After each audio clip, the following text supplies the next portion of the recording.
dahan-dahan. Nakikita ko sa bayan ko, kasi kung magsabi ka, anong ipakita mo sa amin? What can you show to us na kaya mo? Exhibit A, Davao.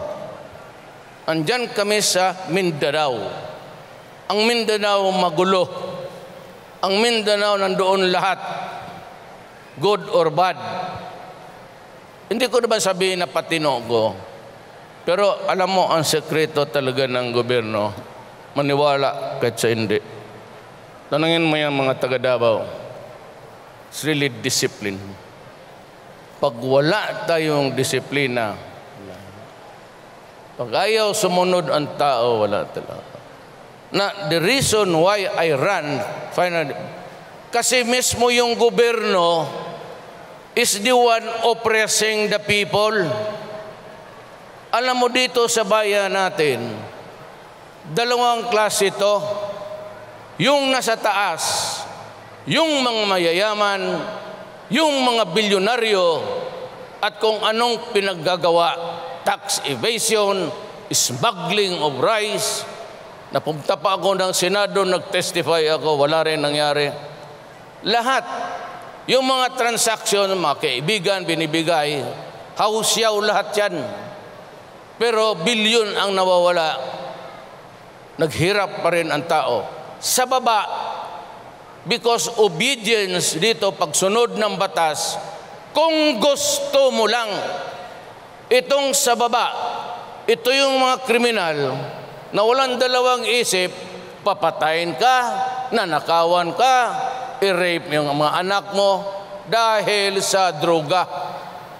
It is really driven by drugs, shabu. At maraming beses na ako nagpadayag sa Pilipinas, I am not normally a person who would call the president. But I remember there was a time, kasagsagan yung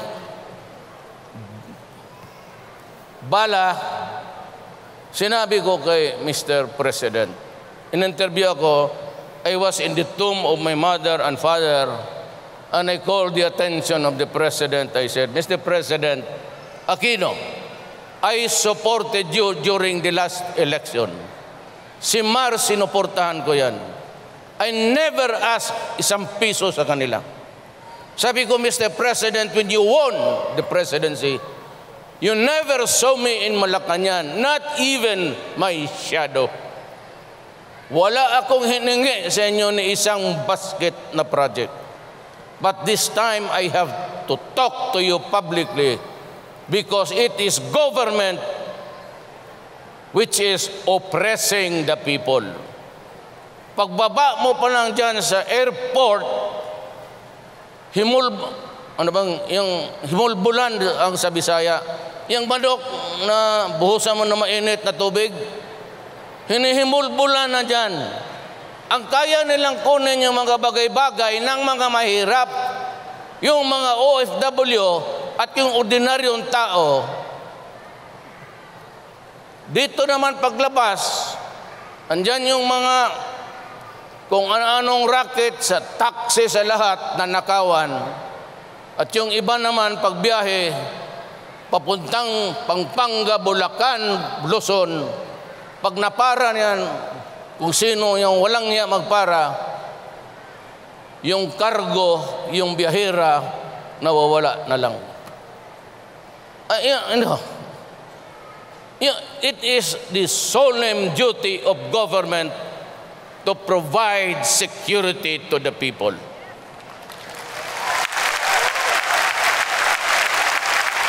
Pagka ikaw gobyerno, hindi mo lang maproteksyonan yung tao, sorry.